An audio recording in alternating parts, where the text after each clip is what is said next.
अब आगे हम लोग सीखेंगे कि जब मल्टीपल चार्जेज हो, ढेर सारा चार्जेज हो, जैसे मान लो जितना स्टूडेंट है सब एक चार्ज बॉडी है और सब मिल करके मेरे ऊपर फोर्स लगा रहा है और हम भी चार्ज हैं, तो इस सारे मिल करके हम पर जो फोर्स लगाएगा वो क्या होगा, उसी को हम लोग प्रिंसिपल ऑफ सुपरपोजिशन भी बोलते हैं। ठीक ना, फोर्सेज बिटवीन मल्टीपल चार्जेज बोलो या प्रिंसिपल ऑफ सुपरपोजिशन। तो ठीक है, अपने कॉपी में हेडिंग दिया जाए।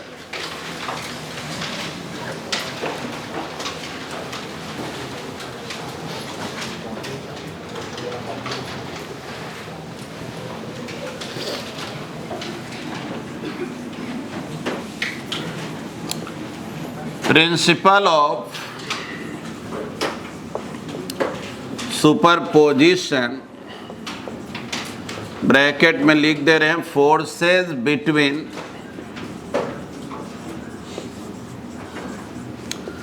Multiple charges.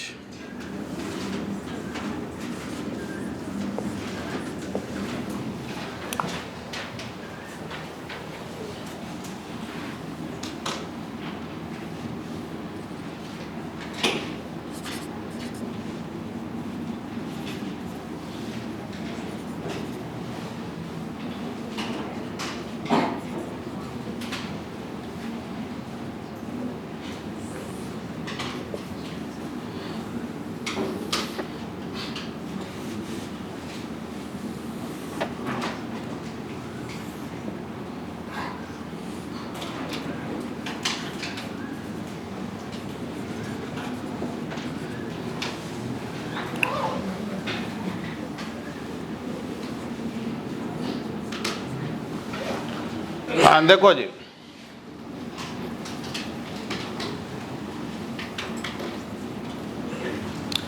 जैसे यहां पर एक चार्ज है Q नॉट, पॉजिटिव चार्ज है, और ये सब भी मान लो positive charge.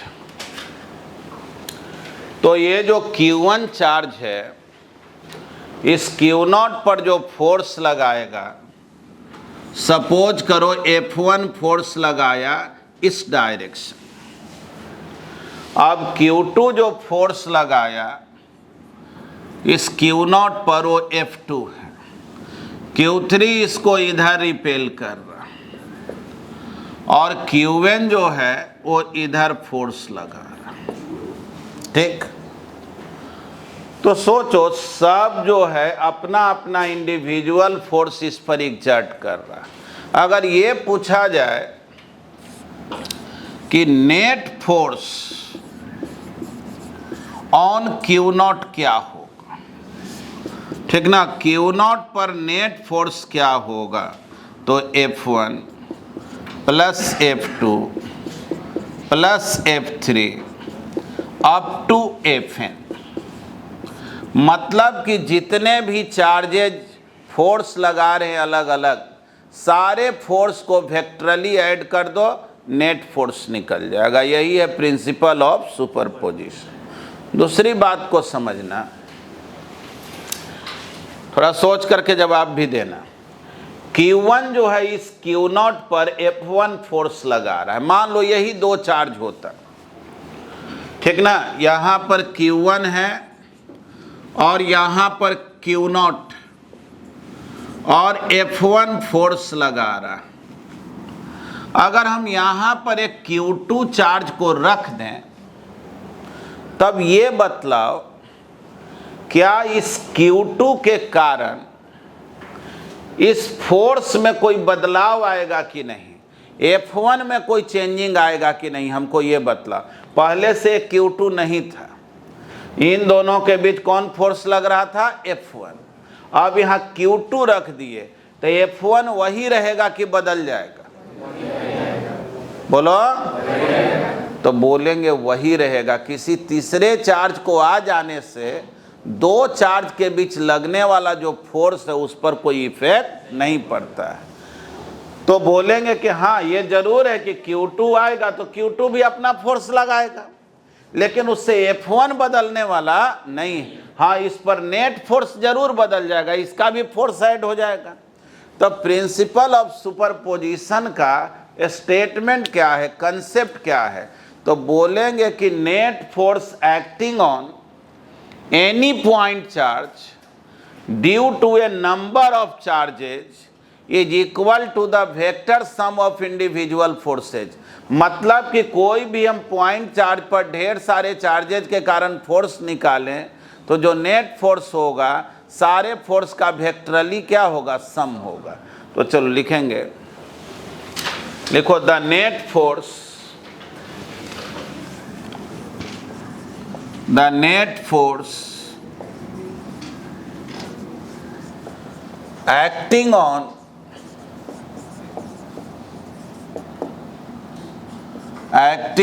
a point charge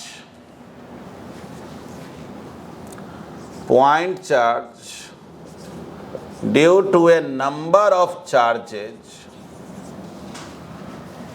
the net force acting on a point charge due to a number of charges is the vector sum of individual forces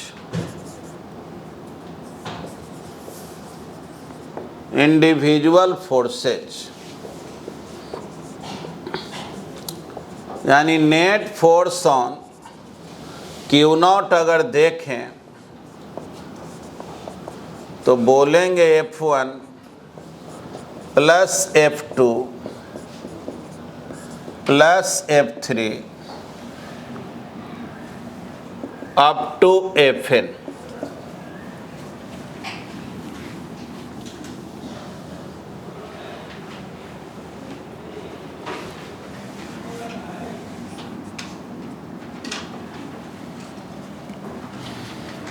और इस figure को भी बना लें।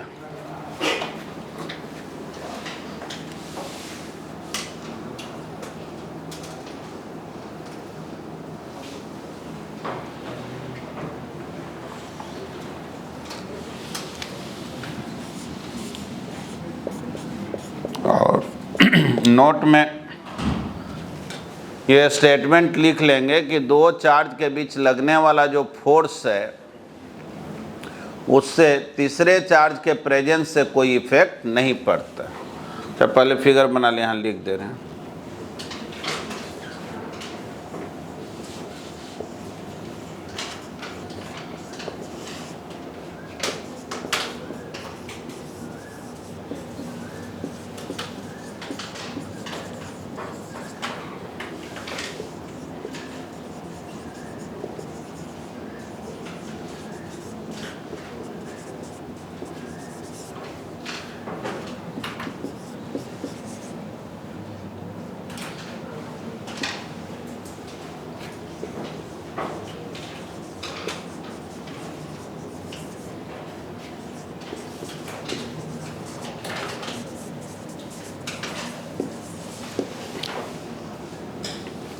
ठीक ना, force acting between two charges remains unaffected in the presence of other charges.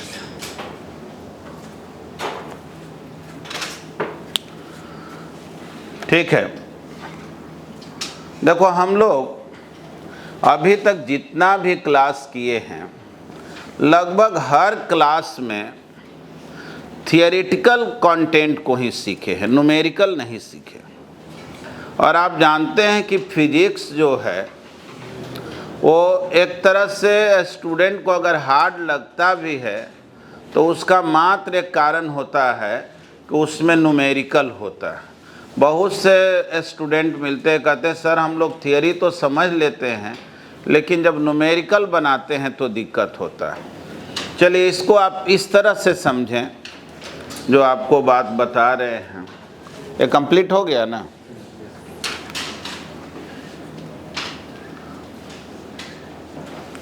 देखिए, theory और न्यूमेरिकल का रिलेशन क्या है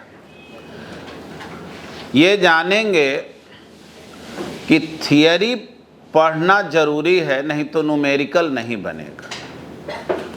लेकिन ये भी स्टेटमेंट उतना ही सही है कि थियरी पढ़ लेने से न्यूमेरिकल बन जाए कोई ज़रूरी नहीं। ध्यान से सुनो, थियरी नहीं पढ़ेंगे तो गारंटी है न्यूमेरिकल नहीं बनेगा, लेकिन थियरी पढ़ ले तो न्यूमेरिकल बन जाए इसकी गारंटी नहीं। दोनों में संबंध किस चीज़ का है? तो ठीक वैसे है जैसे आप जब तैरना सीखे होंगे तो फर्स्ट डे जो भी आपके ट्रेनर होगा वो आपको बताया होगा कि देखो क्या करना है, पानी में ऐसे ऐसे हाथ को पाँव को पटकना है। कुछ नहीं होगा तो अगर स्विमिंग पूल में सीख रहे होंगे तो कह रहा होगा किनारे का जो है बैरियर को, पाइप को पकड़ लो और पैर को पटकने का कोशिश करो, धीरे धीरे बीच बीच में छोड़ना, ठीक। और खुद वो कर कर के दिखाता था। ये काम आप 1 दिन 2 दिन 3 दिन किए, उसके बाद जो है आप धीरे धीरे छोड़ने भी लगे पानी में खुद को। पाइप जो सपोर्ट आप लिए हुए थे उसको छोड़ भी दिए, तब भी आप देखें कि हम खुद को रोक पा रहे। फिर वो आप में मूवमेंट सिखाया कि चलो इस तरह से पानी को ऐसे काटते हुए आगे बढ़ो। पहले वो क्या किया कि 4 फीट के गड्ढा में सिखाते रहा कि डूबे मत। फिर जो है स्विमिंग पूल के उस पार्ट में ले गया जिसका गहराई ज़्यादा था, और धीरे धीरे जो है वो आपको अब अनलिमिटेड गहराई कुछ भी हो, आप तैरना सीख गए तो डेप्थ से क्या लेना देना है कि नहीं ये। लेकिन आप ये जानिए, सिखाने के नाम पर वो व्यक्ति आपको बस 1 या 2 दिन सिखाया है, लेकिन हर दिन आप क्या करते थे? प्रैक्टिस करते थे। अगर कोई कहे कि सुनो ना, तैरने के लिए स्विमिंग पूल में जाने की कोई ज़रूरत नहीं, हम कागज़ पर लिख देते हैं, खूब बढ़िया से समझा देते हैं, आप पॉकेट में मेथड रखो, रट भी जाओ, मेथड भी रखो, जब भुलाओ निकालो, पढ़ लो, और जो नदी आए कूद जाओ बस। अब इसमें क्या दिक्कत है? तो आपको भी मालूम है आप गारंटी डूबेंगे। वैसे ही न्यूमेरिकल है, थियरी पढ़ करके आप न्यूमेरिकल में कूद जाएंगे तो आप जो हैं बचेंगे नहीं, आपका पूरा तहस नहस हो जाएगा। उसका स्टेपिंग है। टीचर क्या करेंगे, कुछ देर तक आपको साथ निभाएंगे, आपके हाथ को पकड़ेंगे, कहेंगे ठीक है चलो यहाँ तक बढ़ा, यहाँ तक बढ़ा, यहाँ तक बढ़ा, चलो अब तुम प्रैक्टिस करो, होमवर्क बनाओ, जो नहीं बने पूछो। ये प्रोसेस आप अपना लिए तो फिर आप तैराक बन जाएंगे। यही मेथड है। और आपको जब हमेशा लगता है कि कोई ऐसा चमत्कारी मेथड बताइए कि 1 मिनट में ही बस पढ़ाया सब, ऐसा कुछ नहीं होने को। सब चीज़ जुड़ा हुआ है मेहनत से, प्रैक्टिस से। हाँ, एक बात तय है कि एक बार आपका प्रैक्टिस हो गया, लिंक मिल गया और आप जो हैं सही ट्रैक पर आ गए, तो उसके बाद जो है ना बहुत ज़्यादा आपको टीचर की ज़रूरत नहीं रह जाएगा। बस याद रखना, कहा जाता है ट्रू टीचर का वर्क होता है कि वो तुमको टीचर के ज़रूरत समाप्त करते हैं। सही शिक्षक का काम यही होता है कि हम तुमको पढ़ने का ऐसा कला विकसित कर दें तुम में कि जहाँ तुमको मेरी ज़रूरत अब न रहे। कारण कि ये भी पढ़ना भी जो है ना वो एक कला है, सबको पढ़ने थोड़े आता है। बहुत से लोग ऐसे होते हैं कि वो पढ़ना क्या है क्या के क्या पढ़ते रहते हैं। तुमको जो लक्ष्य है, लक्ष्य की ओर न देखना पड़ेगा। हमारा तत्कालिक मंजिल क्या है, एक हमारा दूरगामी मंजिल होता है। कोई कहेगा सर 11 12 तो ठीक है, लेकिन बनना हमको कलेक्टर है, खाली 11th 12th से हो जाएगा। अरे तो जब तक 11 12 नहीं करेगा तो कलेक्टर बन जाएगा? तो पहले जो सामने है उसको करो, तुम एक ही बार कलेक्टर के एग्जाम में बैठेगा। तो इसलिए दोनों चीज़ को समझना है। हमारा ठीक है, जहाँ लक्ष्य है वो अपने जगह पे है, लेकिन बीच में जितने भी हमको मिल रहा है छोटा छोटा स्टॉपेज, उसको भी तो स्ट्रांगली समझना होगा। और एक चीज़ हमेशा याद रखना कि अगर जिस रास्ते से हम चल रहे हैं और वो रास्ते में बहुत आनंद आने लगे और वो रास्ता भी मंजिल तक ले जाता हो, तो सब कुछ तुम बहुत आसानी से हासिल कर लोगे, और तब आदमी को मंजिल पहुंचने की जितनी जल्दीबाजी नहीं होती है। सुने हो ना कि मंजिल से अच्छे लगने लगे हैं ये रास्ते, गाना सुने हो कि नहीं? नहीं सुने हो तो सुन लेना अपना यूट्यूब में, ठीक ना। तो मंजिल से अच्छे लगने लगे हैं ये रास्ते। मंजिल तो अपने जगह जो होगा सो होगा, मुझे तो ये रास्ता ही बहुत खूबसूरत लगने लगा है, मतलब ये सफ़र ही बहुत सुंदर लग रहा है। तो बस इस सफ़र में लीन हो, मंजिल तो मिलेगा ही, समझे ना। तो चलो आज से हम लोग कूलम्ब्स लॉ का एप्लीकेशन करेंगे। पहले प्रॉब्लम्स बनाना सीखेंगे, एकदम कनेक्ट करके रहना है, ठीक ना, बीच में कोई डिसकनेक्शन नहीं। चलो हेडिंग दो।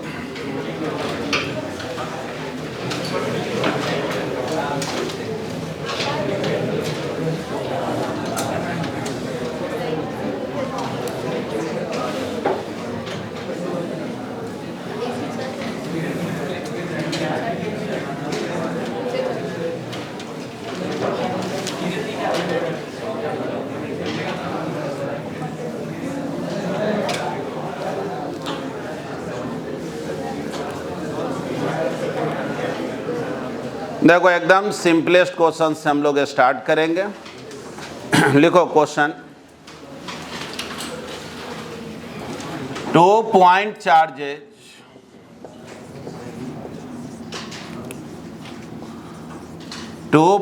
चार्जेज ऑफ -10 माइक्रो कूलम, देखो माइक्रो ऐसे लिखेंगे, -10 micro coulomb and 16 micro coulomb या +16 micro coulomb are placed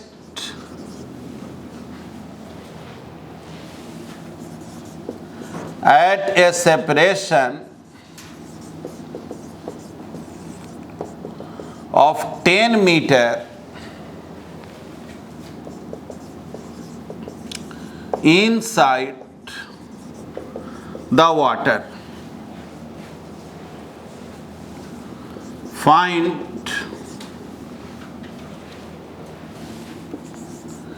electric force between them if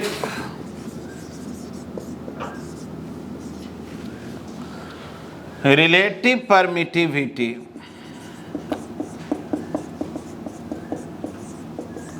of water is 80। ठीक, आप समझ रहे हैं क्वेश्चन को। क्वेश्चन में कह रहा कि दो चार्ज है, ये दोनों चार्ज जो है वाटर के इन साइड में रखा हुआ है। एक -10 माइक्रो कूलम है और दूसरा जो है 16 माइक्रो कूलम, और दोनों के बीच का जो सेपरेशन है दिया हुआ है 10 मीटर। कह रहा दोनों के बीच कितना इलेक्ट्रिक फोर्स लग रहा है बतलाओ। तो दोनों के बीच अगर हम इलेक्ट्रिक फोर्स देखें तो बीच का जो मीडियम है वो वैक्यूम एयर ना होकर के वाटर है। तो फॉर्मूला तो हम लोग लिखेंगे 1/4 pi epsilon not into epsilon r Q1 into Q2 by R square. 1/4 pi epsilon not का वैल्यू क्या होता है? 9 इंटू 10⁹ एप्सिलॉन r। तो एप्सिलॉन r का वैल्यू क्या होगा? तो 80 दिया हुआ। Q1 इंटू Q2 तो 10 माइक्रो कूलम, माइनस नहीं लिखेंगे, याद रखो चार्ज प्लस हो या माइनस हो, कूलम फोर्स से तो उसके मैग्नीट्यूड को ना निकालते हैं, डायरेक्शन तो हमको मालूम है ही। जब एक प्लस है एक माइनस है तो दोनों के बीच क्या होना है? अट्रैक्शन होना है। तो डायरेक्शन तो हमको मालूम है ही। Q1 इंटू Q2 है 16 micro coulomb divided by r square 10 का स्क्वायर। बस अब इसको सॉल्व कर देना है। देखो जी 9 इंटू, देख लो ये 0 0 कैंसिल हो गया, ये 16 है, ये हो गया 2। 10 पर पावर देखो यहाँ 9 है और यहाँ -12 है तो -3, और ये ऊपर जाएगा तो क्या हो जाएगा, -5 होगा क्या, बोलो। ये 10 पर पावर 2 है तो ऊपर जाएगा -5 हो गया, यानी फोर्स हो गया 18 into 10 to the power -5 newton. लेकिन स्टैंडर्ड फॉर्म ये नहीं है, ये भी लिखेंगे तो ये गलत नहीं है, लेकिन लिखना चाहिए कैसे, 1.8 into 10 to the power -4 newton. Clear है? बस बन गया।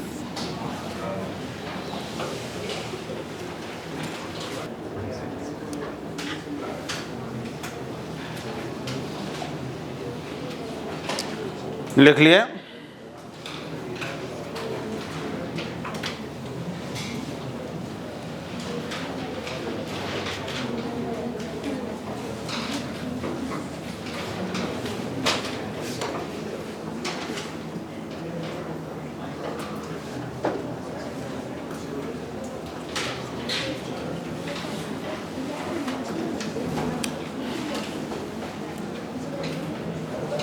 मिटा देना। चलिए नेक्स्ट क्वेश्चन लिखें।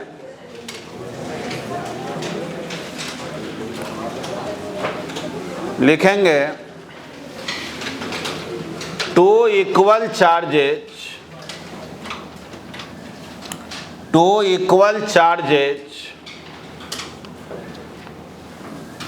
each of 1 coulomb,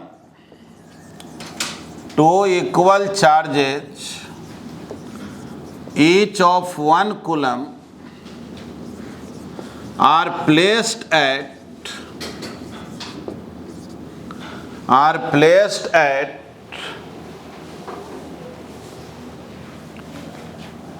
a separation of distance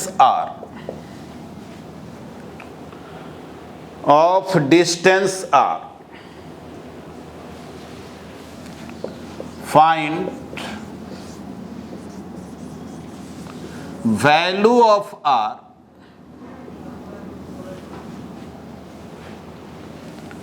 if electric force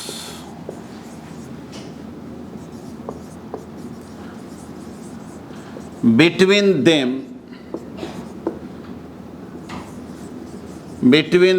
is equal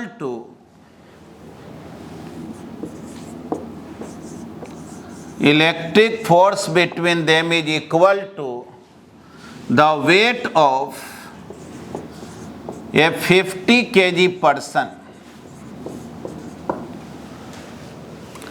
50 kg person। देखो अच्छे से केवल क्वेश्चन समझो। कह रहा 2 ठो चार्ज है, दोनों का वैल्यू 1 कूलम है, दोनों को कुछ डिस्टेंस पे रख दिए। ये बतलाओ इस R का वैल्यू क्या होगा जिससे दोनों के बीच जो फोर्स लगे वो 50 केजी के आदमी के वेट के इक्वल हो, है ना। तो इसका मतलब क्या हुआ जी, फोर्स के बारे में जानकारी दिया है। फोर्स कितने के इक्वल है, mg के, 50 केजी के आदमी का जो वेट है, तो मास हो गया 50 और g हो गया 10। कितना न्यूटन हो गया, 500 न्यूटन फोर्स का वैल्यू दे दिया है। पूछ क्या रहा है, आर पूछ रहा है। तो ठीक है, फोर्स का फॉर्मूला लिखो। फोर्स का फॉर्मूला तुम जानते हो, 1/4πε0 Q1 इंटू Q2/r²। ऐसे बेहतर हो शॉर्टकट में लिखेंगे K Q1 इंटू Q2/r²। यही ना। फोर्स दिया हुआ है 500, K तो हो गया 9 इंटू 10⁹ Q1 इंटू Q2 तो 1 इंटू 1/r²। तो r² क्या हो गया 9 इंटू 10⁹ डिवाइडेड बाई 500। थोड़ा सोचो, इसको ऐसा करते हैं 90 इंटू 10⁸ होगा, 2 जीरो गायब हो गया, 10⁶। देखो सही लिखे हैं। तो कितना आ गया r का वैल्यू अगर देखोगे तो r हो गया ना √18 है ना, 18×5 = 90 होता है ना। 18 इंटू 10⁶, 18 का स्क्वायर रूट करोगे 4 पॉइंट समथिंग आएगा ना।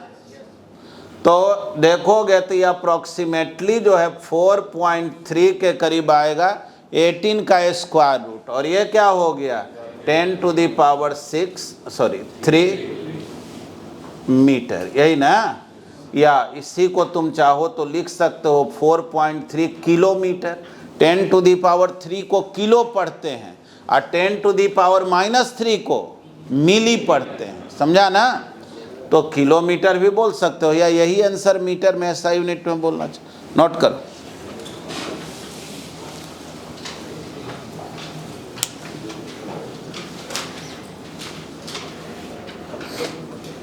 हाँ बोलो, कोई कंफ्यूजन है तो बोलोगे, कोई बात नहीं है, एक्सप्लेन कर देंगे उसको। देखो पहले तो तुम लोग ये आदत डालो कन्वर्सेशन करने का। हालांकि ये तुम्हारा बैच बहुत बढ़िया है, अच्छे से सारे बच्चे पढ़ते हैं, ज़्यादातर लोग बेहतर सीखते हैं। लेकिन ये भी आदत डालना है कि कोई तरह का कन्फ्यूजन हो, दिक्कत हो तो वो बात को रखना है। देखो हम लास्ट तक सॉल्व केवल इसलिए कर रहे हैं क्योंकि ये आदत डालना है। देखो वैसे तो टीचर का वर्क जो है यहाँ तक पहुँचने का नहीं, वो तो बता दिए कि देख अब वैल्यू पुट कर लेगा और यहाँ से अब निकल जाएगा, और उतना होना चाहिए। लेकिन हम लोग जो है इसलिए सिखा देते हैं कि अगर लास्ट तक के आदत नहीं लगेगा तो एग्ज़ाम में जब कॉम्पिटिटिव एग्ज़ाम दोगे तो ऑप्शन रहेगा, और ऑप्शन जब रिजल्ट तक नहीं पहुंचोगे तो ऑप्शन क्या चुनो।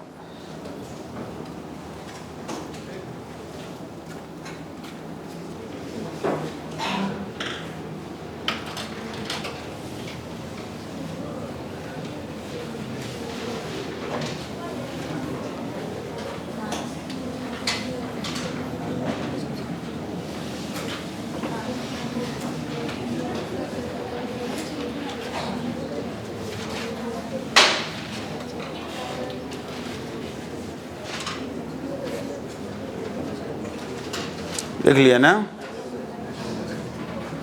मिटाया जाए।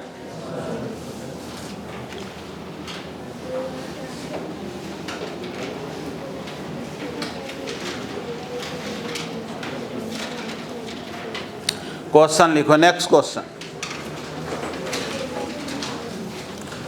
लिखो। Two charge particles,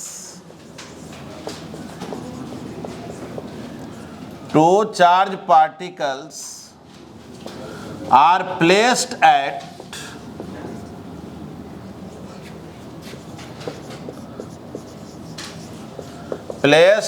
a separation of 1 centimeter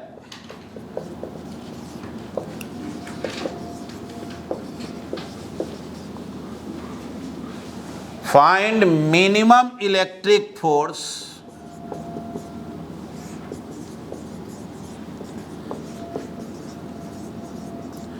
between them, minimum electric force between them।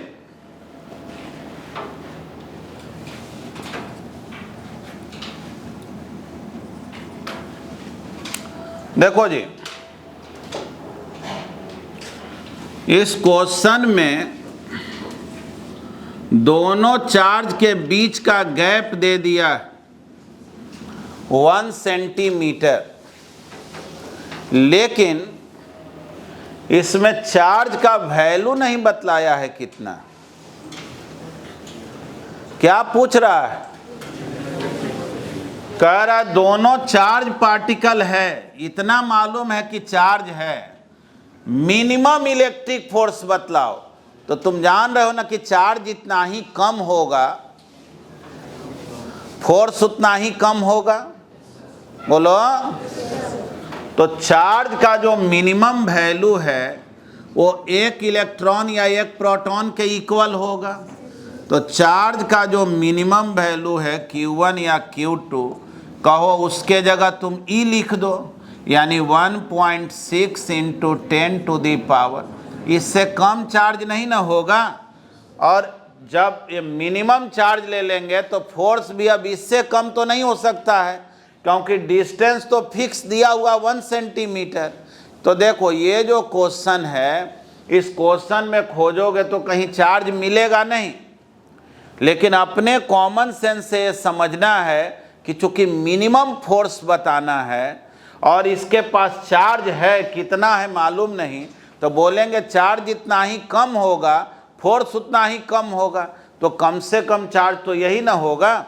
तो देखो, तो अब हम इक्वेशन लिखें के Q1 into Q2 by r square, तो जाहिर है E into e by r square. अब जो है K का वैल्यू तुम जान रहे हो 9 into 10 to the power 9, E का value 1.6 10 to the power -19 whole square divided by 1 centimetre है। मीटर में ना कन्वर्ट करेंगे तो 1/100 करेंगे, 1/100 करें चाहे 10 टू दी पावर -2 करें, एक ही बात है ना। बोलो। और अब इसको सॉल्व कर देना है। फोर्स कितना हो गया, 9 तो है ही, 1.6 का स्क्वायर करोगे 2.56 इंटू, देखो 10 टू दी पावर ये हो गया -38, और ये ऊपर जाएगा तो ये +4 हो जाएगा ना, तो ये 13 हो गया। तो सोचो 38 से -38 में 13 को जोड़ोगे तो कितना आएगा? अरे -38 में 13 हो गया ना, तो -25 होगा, यानी कि 10 टू दी पावर -25 इतना न्यूटन हुआ क्या। और अब इसको मल्टीप्लाई कर लो, सॉल्व कर लेंगे ना। नोट करो, मेन इस क्वेश्चन में कंसेप्ट क्या था कि चार्ज का वैल्यू दिया हुआ नहीं है, लेकिन मिनिमम पॉसिबल फोर्स निकालना है। तो जाहिर है मिनिमम तभी होगा जब चार्ज अपने मिनिमम वैल्यू पर हो।